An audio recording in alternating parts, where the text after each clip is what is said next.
Hi everyone, my name is Lauren Dunn, and I'm representing Professor Johnson's 11 a.m. Lang 120 class. So this semester, our class decided to create a collaborative video on all the research we've done, specifically focusing on the different conversations that we have entered into with our research. So without further ado, this is Lang, Laugh, Love, Sharing Perspectives, and Embracing the Process.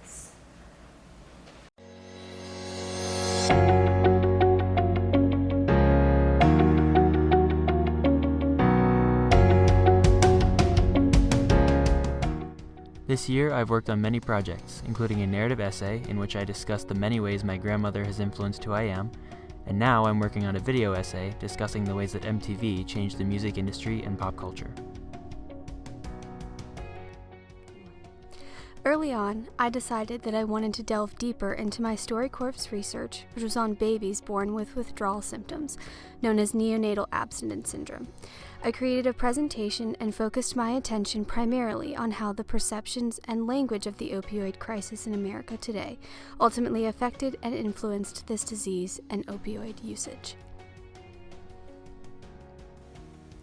A little library for the rural town of Swannanoa. We hope that our little library sparks conversations about the struggles of growing up, especially since our target audience may not have the privilege of the internet where teens do much of their learning and exploring.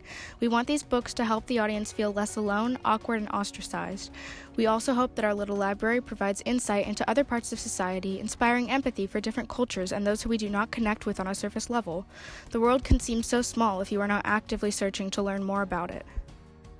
There is something fundamentally flawed about the language we use to talk about climate change. In other words, something in the way we explain climate change needs to change because people are still unable to accept it as a reality. For example, when we talk about climate change as a battle between two opposing sides, such as left versus right, it discourages people on the right from getting involved in climate mitigation efforts. We can instead say things like, there's a hole in the boat. Not only do we need to patch up the hole, but we also have to start dumping water overboard in order to stay afloat. Using a peaceful analogy like this, instead of explaining climate change in terms of human wrongdoing or as a fight, helps people who disagree with climate change to understand it. I have been researching how VR can help individuals with PTSD overcome the images, sounds, and other things that may trigger their PTSD episodes. This is a form of exposure therapy and is safe for when traditional methods just aren't good enough.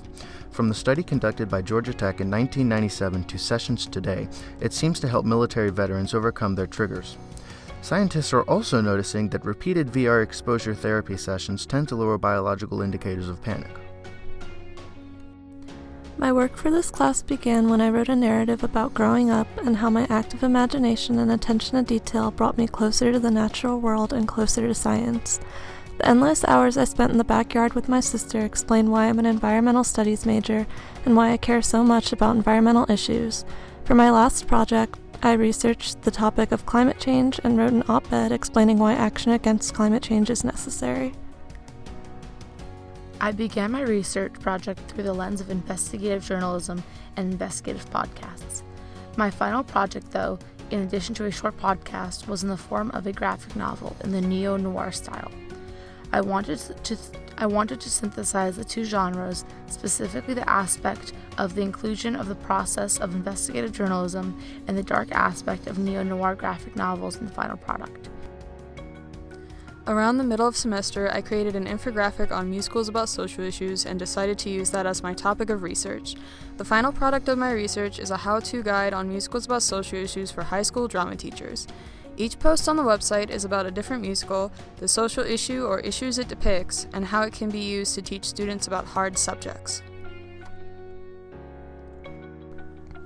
Gaining different perspectives from people of all different races, cultures, and beliefs is valuable because having a greater understanding of how people around the world live is so important in allowing you to gain empathy and more accurate perceptions.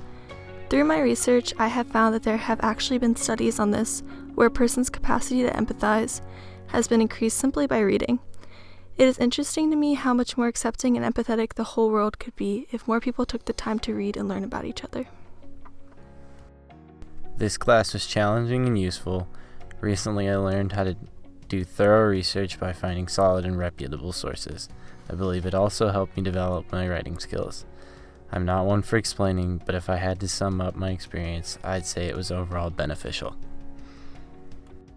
In my research, I explored the works of Hunter S. Thompson and the impact he has made on journalism today. From Fear and Loathing on the Campaign Trail 72 to Hell's Angels, a strange and terrible saga, his influence in giving birth to the Gonzo journalism movement has sent waves through journalism that we still feel today.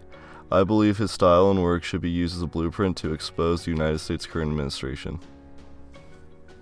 I began researching the different views on how the electric car impacts the environment. I'm looking at the scientist view versus an economist view on whether or not the electric car is actually beneficial to the environment. I intend to create a website that will break down all the information for people to see. I want this website to be a teaching tool so people can be informed instead of just jumping to conclusions. I've spent my time researching podcasts and why they've gotten so big all of a sudden. The question is actually a lot more complex than one would think. There are multiple reasons why podcasts are blowing up, but the main reason is the evolution of technology, making them easier to make and listen to. Not to mention the many personalities that form a connection with their audience, leading to an easy profit. We all know someone who has gotten pregnant at our age, and we have all judged her. This is a result of centuries-old sexism rooted in society's obsession and regulation of female sexuality. The discourse on teenage pregnancy is damaging, unnecessary, and needs to change, as every teen girl's self-image is at stake. I researched the 7 unique steps of the engineering process, and then I researched the International Space Station, which I used as a case study for that process. From my research, I pulled examples about the ISS project to represent each of the 7 steps and created a how-to engineering guide for high schoolers. On the left is a poem I wrote for one of my first assignments in class. Poetry was a constant theme in my work throughout the semester.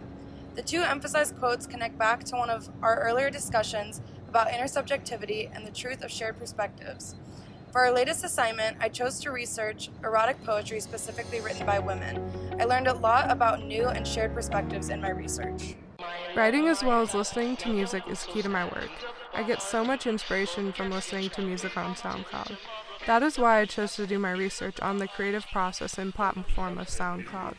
The song playing right now is Hit Me Up by Space Jesus. I chose to play this song because I believe it is an example of a song that my research would point to. It is dynamic with multi-genres and sounds. You can tell there's an underground EDM influence as well as a reggae tone. It just sounds good in your ears. I believe that listening as well as writing can change the world of music.